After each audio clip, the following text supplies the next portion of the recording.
할렐루야. 좋으신 하나님의 크신 은혜와 평강이 오늘도 하나님을 경외하고 사랑하며 기쁨으로 예배하는 우리 모든 성도들에게 함께 하시기를 축원합니다. 지난 한 주간 잘 지내셨는지 모르겠습니다. 날씨가 예년보다 좀 더 빨리 더워진다고 하는 소식을 들었습니다. 일교차가 심한 요즘인데요, 우리 성도들 무엇보다 하나님께서 건강을 지켜주시고 또 기도와 말씀의 삶을 인해서 주님 주시는 평안과 기쁨이 늘 임하게 되시기를 축복합니다.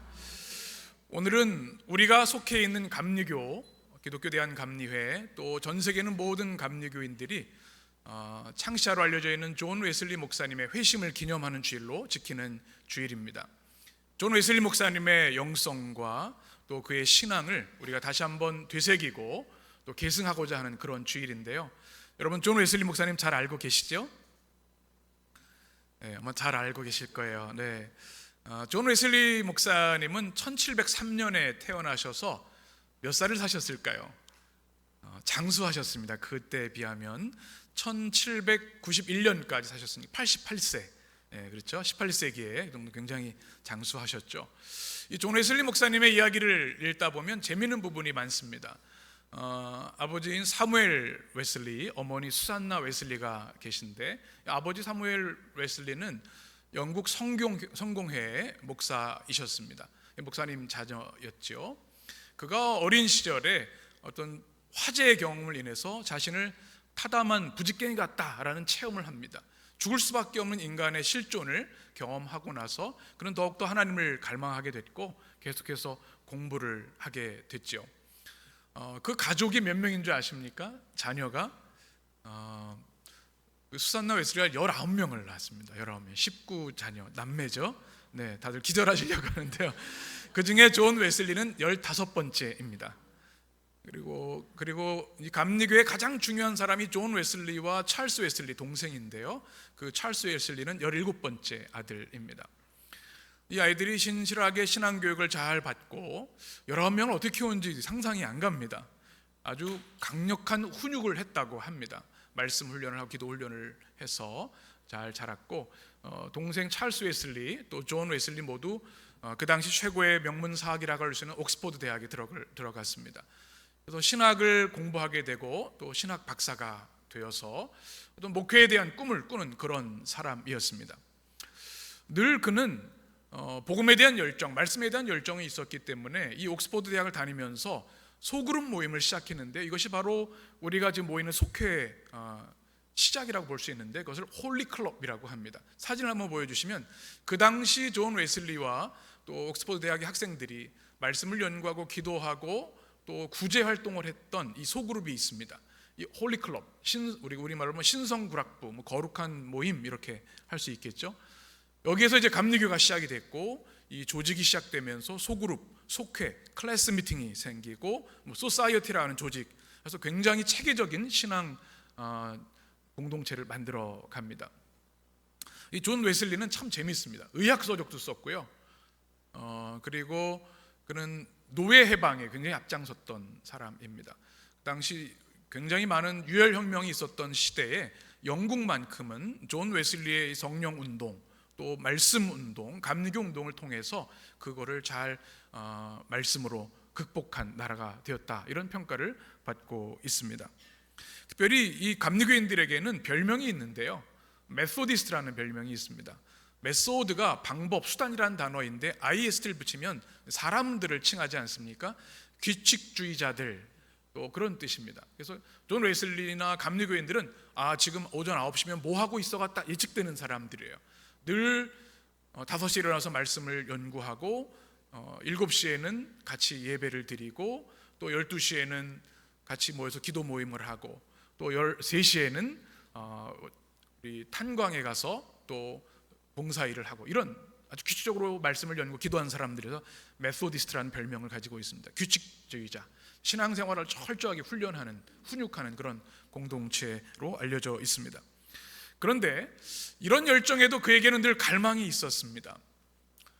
미국의 사바나 지역에 선교를 갔다가 실패하고 다시 영국 본토로 돌아오고 1738년 5월 24일 실망감이 가득한 그가 올더스 게이시라고 하는 거리에서 지나가다가 예배하는 소리를 듣고서 그 예배당에 들어가게 됐는데, 마침 마틴 루터의 로마서 서문을 읽고 있는 말씀을 그가 듣게 되는데요, 그의 일기에 이렇게 기록하고 있습니다. 나는 내키지 않는 발걸음으로 올더스 게이트 거리로 가서 한 성도 모임에 참석하였다. 거기에서 한 사람이 루터의 로마서 서문을 읽고 있었다. 8시 45분경 그가 그리스도를 믿는 믿음으로 이루어지는 하나님의 변화의 역사에 대하여 설명하고 있을 때 이상하게 내 마음이 뜨거워지는 것을 느꼈다.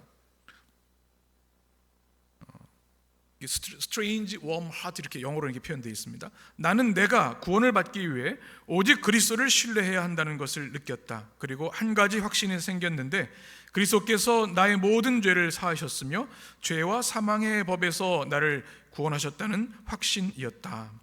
아멘. 그는 신학 박사였고 기독교 가정에서 자랐지만 머리로는 알고 있었던 이 성경의 진리, 구원의 확신이 들지 않았습니다. 선교도 실패했겠죠. 그런데 이날의 체험을 통해서 그는 이 복음의 확신, 그리스도께서 나를 위해 십자가에 죽으셨고 그 십자가의 대속과 구속의 은혜가 나를 죄로부터 해방시켰다고 하는 확신을 갖게 된 것이죠. 이때부터 이 존 웨슬리는 확신에 찬 복음 전도자로 살아갈 수 있었습니다. 근데 여기서는 신비한 체험이라기보다는 마음이 이상하게 뜨거워졌다고 하는 표현이 신학적으로 더 맞는 표현이라고 학자들이 얘기를 합니다. 성령의 체험은 참 다양합니다. 30대 초반이 된 이 존 웨슬리와 찰스 웨슬리는 주일학교를 시작을 했고 또 고아들을 돌보는 일을 했고 가난한 자들의 복음을 전하는 삶을 살았고요. 그 당시에는 혁명적이었던 노예 해방 운동까지 했습니다. 그리고 88세까지 주의 복음을 전하다가 마지막 우리에게 가장 좋은 것은 하나님이 우리와 함께 하시는 것이라는 유언을 남기고 하나님의 부르심을 받았습니다. 그 후예들이 미국뿐만 아니라 유럽 전 세계에 퍼져서 지금은 감리교회 복음의 역사를 이루어가고 있습니다. 참 소중하고 자랑스러운 믿음의 전통입니다. 우리 해림의 성도들은 우리가 속한 이 감리교에 대한 자부심과 또 전통에 대한 소중함을 꼭 가지고 계셨으면 좋겠습니다. 물론 교단 분파주의는 건강하지 않습니다. 그리스도 예수의 복음 안에서 모든 교파는 한 마음이 되어서 주의 나라를 위해 일해야겠죠. 그러나 우리의 전통에 대해서, 뿌리에 대해서는 분명히 알고 그 아름다운 전통을 발전시켜 나가는 것은 우리의 책임이라 생각이 됩니다. 이 감리교 후예들 가운데 감리교의 동생들이라고 할 수 있는 성결교, 또 구세군, 또 하나님의 성회들이 또 지금도 전 세계에서 복음의 역사를 이루어가고 있는 것, 얼마나 감사한지 모릅니다. 존 웨슬리 회심 기념주의를 맞으면서 이런 생각을 하게 되었습니다. 하나님의 역사는 시대마다 한 사람 한 사람들을 통해서 하나님은 역사하신다는 사실입니다. 성령의 사람들을 부르셔서 주님께서 충만케 하시고 그 시대를 위한 복음의 사역을 감당하게 하신다는 거죠. 우리 성령 강림절을 지내고 있고 또 웨슬리 회심 기념주의를 보내고 있는데, 우리 모든 성도들에게도 하나님께서 존 웨슬리에게 주셨던 성령의 은혜와 권능을 부어주시기를 축원합니다. 오늘 성경에 등장하는 베드로도 바로 그런 사람이었습니다. 베드로는 사실 그렇게 유명하고 또 크게 자랑할 만한 것이 있는 사람이 아니었습니다. 그는 무학자였습니다. 공식적인 학교에서 공부한 적이 없었고 뭐 가문이 자랑할 만도 없었고 어떤 자랑할 만한 경력도 없었습니다. 아무것도 가진 것이 없는 갈릴리 청년, 식민지로 있는 절망스러운 상황에 있는 한 청년이었습니다. 그런데 주님께서 그를 제자로 부르셨습니다. 영광스러운 일이죠. 3년 동안 주님과 함께 동고동락하며 하나님 나라를 위해 일하던 베드로, 그런데 주님의 말씀대로 주님이 십자가에 죽으실 때 3번 다 굴기 전에 주님을 부인하였습니다. 그러나 부활하신 주님은 그를 디베라 호수에 찾아가셔서 그를 주님이 품어주셨습니다. 내가 나를 사랑하느냐? 3번 물으셨을 때 주님, 제가 주님을 사랑하는 것을 주님이 아십니다. 그때 주님께서 내 양을 먹이라 말씀하셨죠. 다시 그를 회복시켜 주신 겁니다. 그리고 마가다락방에서 주님이 말씀하신 대로 예루살렘을 떠나지 않고 성령, 약속하신 성령을 기다리며 기도했을 때 성령이 그에게 임하게 된 것입니다. 오늘 말씀이 바로 그 말씀 이어지는 내용입니다.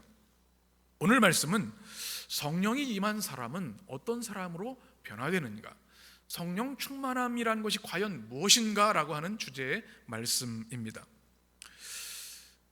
베드로, 우리가 오늘 찬양도 불렀죠. 우리 지난주에 성령이 베드로와 120문도에 임했을 때 그가 사람들 앞에 담대하게 그리스도의 복음을 증언하기 시작했는데 그의 첫 번째 메시지는 무엇이었습니까? 요엘서 2장이었습니다. 자녀들은 어떻게 한다고요? 예언할 것이다. 젊은이 청년들은 환상을 보고 늙은이들은 꿈을 꾸리라. 이 늙은이란 말이 좀 어감이 안 좋아가지고 뭐라고 하는 게 좋을까요? 네, 우리 성도들, 성숙한 성도들은 꿈을 꾸리라. 그렇게 되는데 이것은 요엘의 말씀입니다. 이게 무슨 말씀인가 하면 성령이 임했을 때, 바람 같은 성령, 불 같은 성령이 임했을 때 초자연적인 역사가 일어나는데 그 첫 번째가 뭐냐면 방언을 하는 거였습니다. 말씀드렸지만 이 방언은 고린도전서 12장에 나오는 텅, 그러니까 사람들이 이해할 수 없는 언어, 나중에 기회가 되면 그 말씀 드릴 텐데 그게 아니라 뭐라고 말씀드렸죠? 지역의 언어라고 말씀드렸죠. 방언, 다이얼렉트라고 단어입니다. 외국어입니다. 디아스포라였던 유대인들이 다 다른 말을 썼는데 이 마하다락방의 사람들이 터키 말을 하고 프랑스 말을 하고 아프리카 말을 막 하는 거예요. 놀란 거예요. 이 사람들 제정신이 아니네? 술 취한 거 아니야? 이렇게 말을 했을 때 베드로가 설명하는 겁니다. 이들이 술 취한 것이 아닙니다. 지금 아침 9시 아닙니까? 이것은 요엘서 2장에 성령을 보시는 말씀이 이루어진 사건입니다. 이렇게 베드로가 말씀하고 있는 겁니다. 복음이 뭐라고 말씀드렸어요? 구약시대에는 특정한 엘리트 소수들만 하나님의 영을 받았습니다. 예언자들, 주의 영이 그에게 임하셨으니 왕이나 예언자들이었습니다. 그런데 요엘서의 말씀은 모든 육체에 부으신다. 심지어 내 남종과 여종들에게 부으신다. 이것이 성령의 역사라고 하는 것을 지난주에 나눴습니다. 이어지는 말씀입니다. 이 베드로가 말씀드린 대로 공부를 한 사람도 아니고 말씀을 연구한 서기관이나 바리새인들도 아니었어요. 그런데 성령이 임하니까 그에게 말씀의 영이 임해서 요엘의 말씀을 말하고, 오늘은 시편 16편의 말씀, 다음 주에 나눌 말씀은 시편 110편의 말씀을 그가 말씀을 완전히 통달해서 말씀을 증거하고 있다는 사실입니다. 성령 충만의 가장 큰 특징이 무엇인가? 하나님의 말씀의 영이 임하는 것입니다.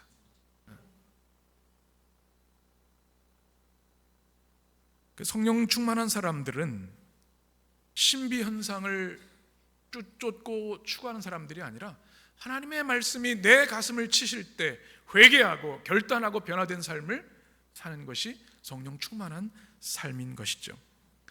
그래서 성령이 임하면 말씀을 사랑하게 됩니다. 여러분, 성경 읽으라고 목회자들이 얘기하는데 누구 시킨다고 됩니까? 안 되죠. 예배 시간에 목사님 말씀 많이 읽으십시오 하면 아멘 하지만 집에 돌아가면 그게 쉽지가 않아요. 유튜브도 많고 영상 얼마나 많고 재밌는 게 많아요. 그런데 깨달아져야 돼요. 성령이 임하면 다른 것이 별로 재미가 없어져요. 말씀을 더 사랑하게 됩니다. 최우선이 하나님의 말씀이 되는 겁니다. 제가 어린 시절에 꿀을 참 좋아했습니다. 그래서 별명이 곰돌이였습니다. 곰이 꿀을 좋아한다고 하죠. 집에 이 꿀단지가 있으면요, 어린 시절에 이제 꿀을 어머니가 좀 주시면 먹고 학교를 가도 꿀 생각이 나고 친구들하고 놀아도 꿀 생각이 나는 거예요. 하나님의 영이 임하면 하나님의 말씀을 이렇게 갈망하게 되는 겁니다. 그래서 가장 복 있는 자가 어떤 사람인가? 우리가 건강하고 성공하고 돈을 많이 벌고 유명해지는 것, 그것도 행복의 한 방법이겠지만 성경이 말하는 가장 복 있는 사람은 주야로 주의 말씀을 묵상하는 자다 말씀합니다. 꿀보다 더 달기 때문에, 그것을 체험하여 알기 때문에, 그 말씀이 없으면 단 하루도 살 수 없고 내 영혼의 분열, 심연의 고통을 해결할 수 없기 때문에 늘 말씀을 우리 안에 담는 것이죠. 성령 충만한 사람의 특징은 매일 성경을 읽습니다. 그리고 강단에 선포되는 말씀을 사모하게 되는 것이죠. 우리 예림의 성도들이 주의 성령의 역사를 사모하고 말씀의 영으로 충만해지기를 원합니다. 성령의 역사를 오해하는 일들이 참 많습니다. 성령 역사하면 우리는 가장 먼저 떠올리는 것이 신비체험이라고 생각을 합니다. 물론 성령의 역사에는 신비의 역사들이 분명히 있습니다. 그러나 더 중요한 것은 성령은 더 우주적이고 광대한 역사라는 사실을 기억해야 합니다. 창세전에도 성령이 계셨고 수면 위에 운행하셨고 창조하실 때도 로아흐 하나님의 영 성령을 역사하셨던 것을 우리에게 보여주셨던 것을 기억을 합니다. 구약시대에 얼마나 많은 하나님의 영이 임했습니까? 예수 그리스도는 성령의 담지자이고 수요자라고 말씀을 드렸습니다. 이 사도행전의 역사도 성령의 역사이고 오늘날 우리 교회들의 역사도 성령의 역사입니다. 성령의 이해를 어떤 한 신비 현상에만 국한시키는 것은 성경적이지 않습니다. 성령이 임하면 치유 역사가 일어납니다. 예언도 하고 환상도 하고 또 방언도 합니다. 그러나 그것이 전부가 아니라는 사실을 기억해야 합니다. 성령의 역사의 가장 강력한 역사는 뭐예요? 십자가와 부활입니다. 오늘 우리가 찬양했고 성가대가 찬양한 것처럼 우리가 성령 충만하다고 하는 증거는 이 땅에서 그리스도의 십자가를 지고 그리스도를 따르는 것이 성령 충만한 삶입니다. 가장 강력한 성령의 역사는 사랑입니다. 사랑할 수 없는 것을 사랑하게 되고 사랑에 메마른 자가 성령의 영으로 사랑의 삶을 사는 것이 성령의 역사죠. 희생하는 겁니다. 섬기는 것. 그리고 우리 삶의 제일 목표가 돈을 벌고 내가 성공하는 것이 아니라 그리스도를 닮아가는 것이 되는 것이 성령의 역사입니다. 박영돈 교수라고 하는 세계적인 성령론 학자가 있습니다. 그가 쓴 책 중에 화면을 한번 보여주시면 성령이 임하시면 권능을 받고 라고 하는 책 제가 지금 읽고 있는데 아주 좋은 책입니다.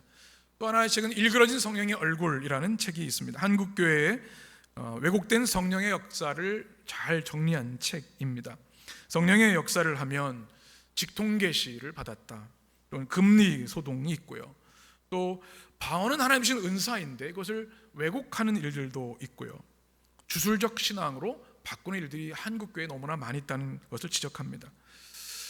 성령의 역사인데 성부 하나님이 소외되고 십자가 복음이 빠져 있다면 그것은 성령의 올바른 이해라고 할 수 없는 것이죠. 그래서 때로 신비현상이 있다고 해서 사람들이 우르르 몰려다니고 성령 집회를 하는 것은 여러분 주의하고 분별하셔야 합니다.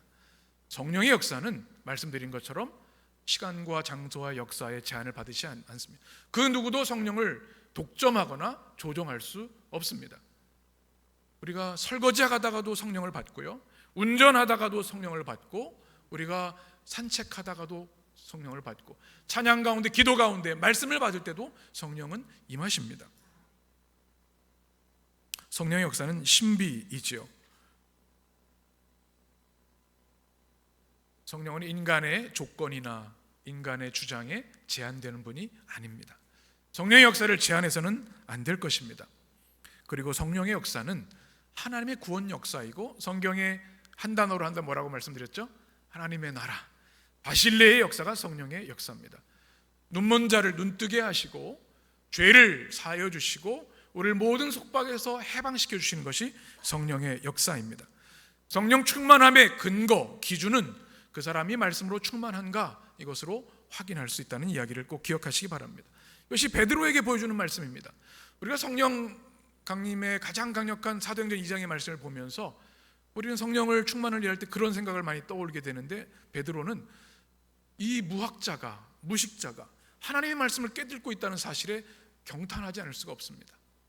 그리고 그들이 받은 방언, 앞으로 성령께서 하실 일들을 일목요연하게 말씀한다는 것이 얼마나 강력한지 우리는 깨닫게 됩니다.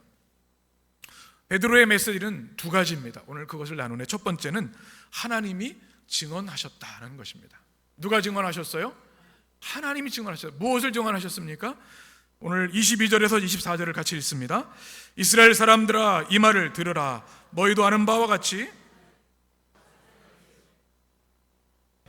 표적을 너희 가운데서 베푸사 너희 앞에서 그를 증언하셨느니라. 그가 하나님께서 정하신 뜻과 미리 아신 대로 내준 바 되었거늘 너희가 법 없는 자들의 손을 빌려 못 박아 죽였으나 하나님께서 그를 사망의 고통에서 풀어 살리셨으니 이는 그가 사망에 매어 있을 수 없음이리라. 아멘. 베드로가 이스라엘 사람들아 들으라 이야기를 하면서 굉장히 중요한 메시지를 전합니다. 첫 번째는 하나님, 성부 하나님께서 나사렛 예수를 증언하셨다. 그를 무엇으로? 그리스도와 온 우주와 인류의 구원자로 증언하셨다. 주님께서 말씀하시는 것을 대언하고 있습니다. 여기서 중요한 단어가 있습니다.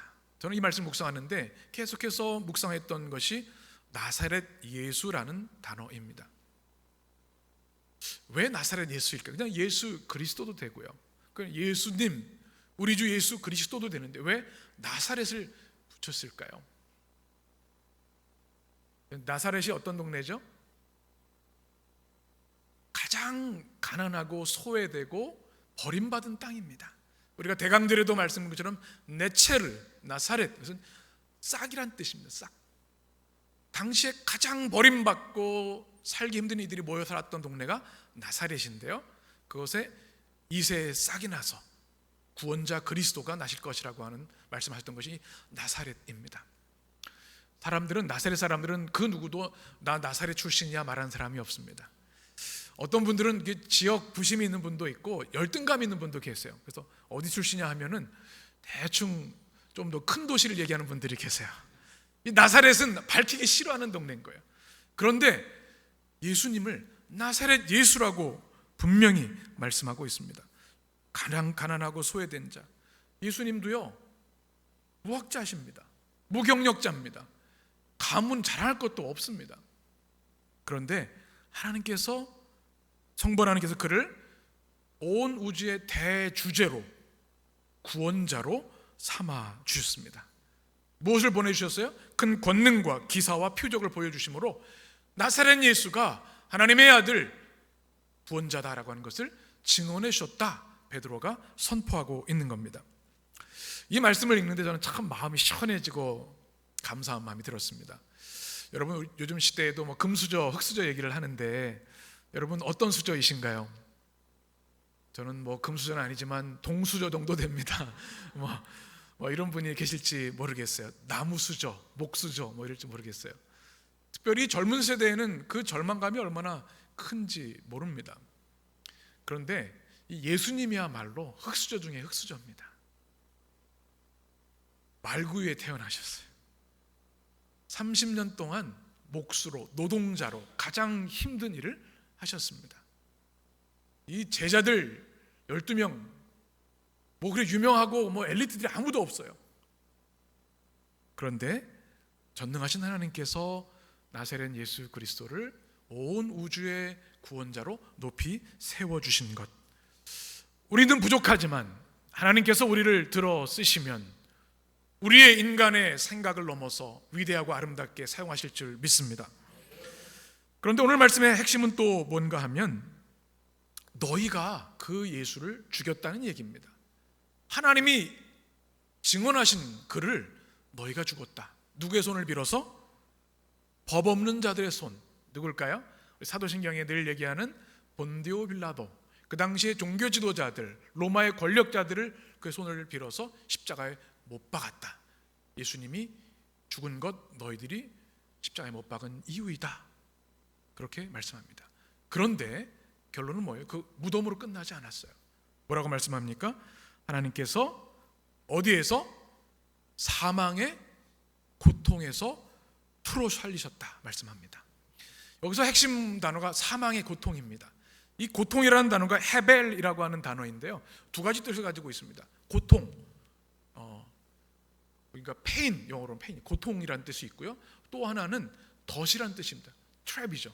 여러분 혹시 토끼 노루나 사냥 안 해보셨죠? 요즘 그렇게 하면 큰일 납니다. 경찰에 잡혀가는데 예전엔 덫으로 이 사냥을 했죠. 덫에 만약에 토끼가 잡히면요 절대로 도망가지 못합니다. 빠져나갈 수가 없는 게, 사망의 고통이라는 단어가 성경학자는 사망의 덫이라고 얘기를 합니다. 그 누구도 죄의 삭시 사망이기에 이 죽음의 덫에서 자유할 사람은 아무도 없습니다. 그런데 성부 하나님께서 성자 예수 그리스도를 사망의 덫에서 어떻게 해요? 풀어주셨다. 아멘이시죠? 어떻게 하셨어요? 부활해 주셨습니다. 부활의 첫 열매 아파르케가 됐습니다. 부활절에 말씀드렸던. 그래서 동질성과 연속성이 있어서 그리스도를 믿는 모든 이들에게는 동일한 사망의 덫에서 해방되는 은혜를 주셨다는 겁니다. 아멘이시죠? 이것을 주님이 하셨고, 하나님이 성자 예수님을 사망에서 해방시키셨고, 그 해방의 복음이 우리에게도 적용된다는 것이 오늘 베드로 설교의 핵심입니다. 이것이 무엇이에요? 유앙겔리온입니다. 복음입니다. 단 하나의 기쁜 소식, 죄와 사망과 사단의 권세에서 자유할 수 없는 우리들, 그 죄와 사망의 덫에 걸려있는 우리들을 예수 그리스도의 십자가의 대속과 구속의 사건을 통해서 우리를 해방시켜 주셨다. 이것이 복음입니다. 그래서 우리는 이 복음을 인하여 감격하고 감사하고 호흡이 든 동안 주님을 찬양하며 주님께 우리의 온 생을 들여 헌신하는 줄 믿습니다. 그래서 이 성령 충만한 베드로는 이렇게 말씀으로 충만하고 복음으로 충만하게 됐다는 사실을 우리가 깨닫게 됩니다.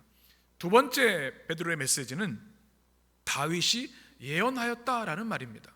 누가 예언했어요? 여러분 다윗을 잘 아시죠? 다윗은 입지전적인 성공을 한 사람이죠. 일개 목동에서 이스라엘 역사에 가장 빛나는 왕이 되었습니다. 인간적인 흠과 명확한 죄가 있었음에도 불구하고 하나님은 그를 마음에 합한 자라고 말씀하셨습니다. 왕으로 또 위대한 통치자로 알려져 있습니다. 그런데 그가 예언했다니 이게 무슨 말씀입니까? 오늘 시편 16편을 베드로는 인용해서 이렇게 말씀을 합니다. 25절 같이. 다윗이 그를 가리켜 이르되 내가 항상 내 앞에 계신 줄을 배웠으며 나로 말 유동하지 않게 하기 위하여 그가 내 우편에 계시도다. 아멘. 다윗이 시편 16편의 말씀을 이제 말하는 내용인데요. 그를 가리켜 해서 그가 누굴까요? 예수 그리스도입니다. 성자 예수님. 그리고 이어지는 이 시편 16편의 말씀을 다윗의 시편이지만 메시아 예언의 시편이라는 것을 베드로가 말하고 있습니다. 내가 항상 내 앞에 계신 주를 배웠으며, 그래서 내는 예수 그리스도시고요, 주는 성부 하나님입니다. 지금 예수님이 어디에 계신다고요? 24절에 보면 하나님께서 그를 어디에서? 사망의 고통에서 살리셨으니 그가 사망에 매여 있을 수 없습니다. 이 무덤에 계신 순간에도 예수 그리스도께서는 성부 하나님을, 그 앞에 계신 주님을 바라보았다. 그래서 무덤에 있었지만 그는 요동하지 않았다. 그리고 26절, 27절 말씀 보겠습니다. 그러므로 내 마음이 기뻐하였고 내 혀도 즐거워하였으며 육체도 희망에 거하리니 이는 내 영혼을 음부에 버리지 아니하시며 주의 거룩한 자로 썩음을 당하지 않게 하실 것이미로다. 아멘. 바로 이 무덤의 죽음의 현장에도 그리스도께서는 마음이 기쁘다고 고백하시고 내 혀도 즐겁고 희망이 있다라고 말씀합니다. 내 영혼을 음부에 버리지 않으시고 성부 하나님께서 거룩한 자로 썩음을 당하지 않게 하셨다. 28절이 이제 핵심 메시지입니다. 우리 같이 읽겠습니다. 주께서 생명의 길을 내게 보이셨으니 주 앞에서 내게 기쁨이 충만하게 하시리라 하였으므로. 아멘. 그래서 주께서는 누굽니까? 성부 하나님입니다. 내게, 예수 그리스도께 무엇을 보이셨어요? 생명의 길을 보이셨다. 이것은 구원의 길이고 죽음에서 해방되는 부활의 길이고 영생의 길임을 말씀합니다. 무덤에 계셨지만 예수님께서는 주님이 보여주신 생명의 길, 하늘 가는 길을 보셨다라고 다윗은 증언하고 있고 이것을 베드로가 인용하여 설교하고 있는 것입니다. 여러분, 예수님이 부활하신 사건은 제가 말씀드렸던 것처럼 우주적 고속도로를, 코스믹 하이웨이를 만드신 사건이었습니다. 구약시대에는 하나님과 교통할 수 있는 사람이 아주 극소수였습니다. 그런데 예수님께서 오시고 십자가를 통해 하늘 가는 길을 열어주셔서 이제는 누구든지 회개하고 주 예수를 믿는 이들에게 그 고속도로를 열어주셔서 하나님을 예배할 수 있고 은혜의 보좌 앞에 담대히 나가 예배할 수 있고 주님께 기도할 수 있고 주님께 간구할 수 있는 존재가 된 것이죠. 이것이 뭐예요? 생명의 길입니다. 저는 이 말씀이 여러분에게도 아멘이 되시고 축복이 되셨으면 좋겠습니다. 오늘 말씀 보게 되면 30절 31절에 이 다윗이 천년 후의 후손인 예수 그리스도의 모습을 예언한 내용을 이렇게 베드로가 이야기합니다. 30절을 보면 그는 무엇이라? 선지자가 뭡니까? 미리 안다는 뜻이죠. 역사적으로는 천년 후의 일을 다윗이 알았기 때문에, 그는 왕이었고 시인이었지만 그는 사실 그의 정체성, 대표 정체성은 선지자다. 그리고 30절 보면 하나님이 이미 맹세하사 약속하신 언약의 말씀이죠. 그 자손 중에, 다윗의 자손 중에 한 사람을 그 위에 메시아를 왕위에 앉게 하신다는 말씀이고요. 30절에 보면 어떻게 해요? 미리 본 고로 무엇을 말하되? 그리스도의 부활을 말하되. 참 기가 막힌 말씀이죠. 다윗이 천년 후의 일을 성령의 감동으로 미리 보았고 그리스도의 부활을 증언했다고 하는 이 사실을 베드로가 말씀하고 있는 겁니다. 다윗도 이렇게 말하지 않았느냐? 그 예언이 오늘 예수 그리스도의 죽음과 부활을 통해 성취되었다. 이것이 베드로의 메시지입니다. 이 말씀이 참 우리에게도 큰 위로와 또 승리가 되는 줄 믿습니다. 우리의 소망 또 우리의 권능이 어디에서 나오겠습니까?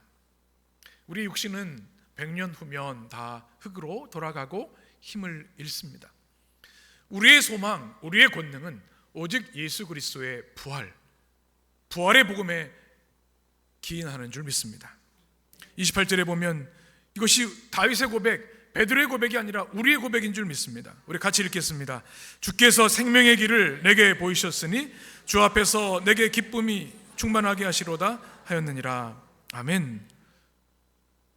굉장한 강력한 복음입니다.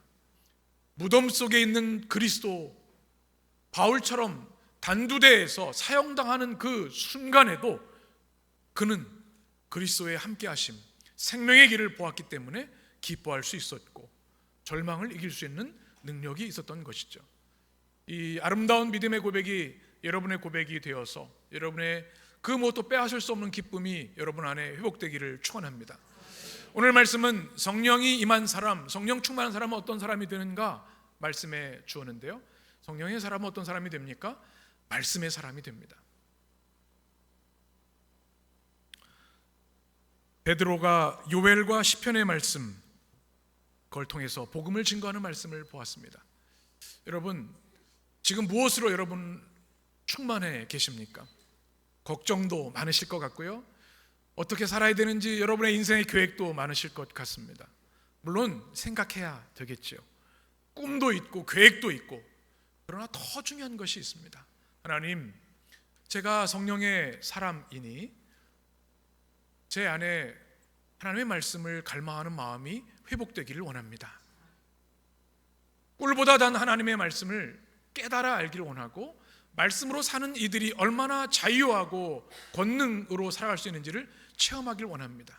여러분의 기도가 되셨으면 좋겠습니다. 여러분 매일 성경 읽으시죠?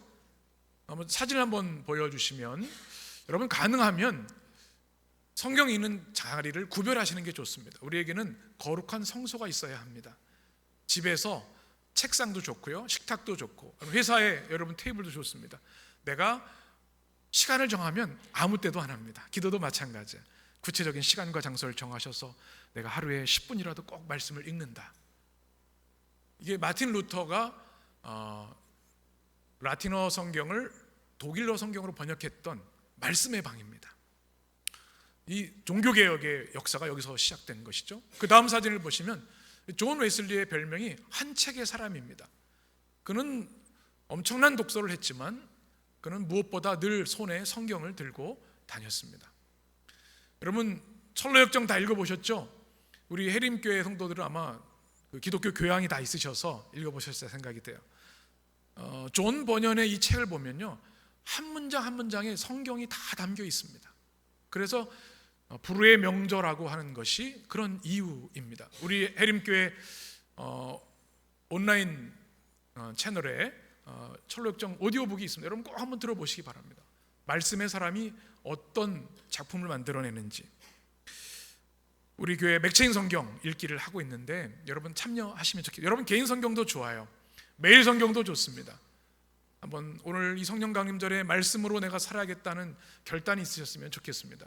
요즘 저는 NLT 영어 성경으로 맥시인 성경 본문을 따라 읽고 있는데요, 참 은혜가 있습니다.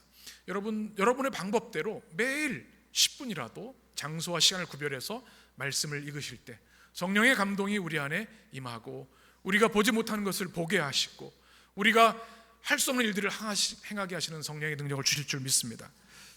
성령의 사람은 또한 열정의 사람이고요, 권능의 사람이 됩니다. 이런 분들이 계세요. 목사님, 저는 아무 열정이 없습니다. 다 타서 재만 남았습니다. 아무 욕이 없고 손 하나 까딱하기 싫습니다. 이런 분들이 계시는 것 같아요. 근데 성령이 임하면요, 우리 안에 다시 열정이 솟구쳐 오릅니다. 120세가 돼도 청년으로 살아갑니다. 왜냐하면 성령은 우리에게 예언을 하게 하시고 환상을 보게 하시고 꿈을 꾸게 하시기 때문에 그렇습니다. 베드로가 그렇지 않아요? 그렇죠? 그 열정을 보십시오. 두려워하지 않은 담대함과 권능을 보십시오. 우리 에림의 성도들은 모두 열정과 권능의 성도들이 되시길 축원합니다. 성령의 사람은 또한 부활의 증인이 됩니다. 오늘 베드로가 이 부활을 증언하고 있는 거예요. 메시지의 핵심이 부활입니다. 다윗이 예언한 말씀이 예수 그리스도의 부활을 예언한 거라고 분명히 말씀하고 있습니다. 그런데 이것은 생명을 건 일입니다. 유대인들에게 예수 그리스도와 그를 믿는 자들은 다 멸해야 할 대상으로 알려져 있었습니다. 회심하기 전에 바울을 기억하시죠? 살기등등한 사울은 예수 믿는 자들을 다 죽이려 했습니다. 왜요? 부활을 이야기하기 때문에. 지금 베드로가 사람들 앞에서, 유대인들 앞에서 그리스도가 부활하신 것이 성경적 진리고 예언의 성취라고 하는 것을, 그리고 그 부활의 주님을 믿어야만 죄와 사망의 법에서 자유케 되고 부활의 소망과 능력으로 살 수 있다는 것을 증언하고 있는데요, 목숨을 건 증언인 것이죠. 우리에게도 말씀하십니다. 여러분의 삶이 부활의 증언이 되게 하시고 주의 부활을 전하는 삶을 사십시오. 우리 에림교회를 통해서 부활하신 주님이 보여지게 되기를 원합니다. 우리 성도들을 통해서 많은 이들에게 부활의 주님이 나타나기를 원합니다. 우리 해림의 성도들은 이미 성령의 세례를 다 받았습니다. 여러분, 성령의 세례에 대해서 잘 알고 계시죠? 성령의 세례는 이례적인 사건입니다. 내가 죄를 회개하고 그리스도를 주로 영접할 때 우리 안에 성령이 임재하십니다. 이게 성령 세례입니다. 그러나 성령 충만은 우리 개인에 달려 있습니다. 인격적인 성령께서 우리가 갈망하고 사모하는 이들 위해 임하시기 때문에 그렇습니다. 스탠리 하워즈라고 하는 듀크 대학의 교수는 이렇게 성령의 중요성을 이야기합니다. 성령은 우리가 전쟁에 휩쓸린 세상 한가운데에서도 평화를 누리고 원수들을 친구 삼으며 거짓 가득한 문화 속에서 진리를 말할 수 있게 해주는 선물입니다.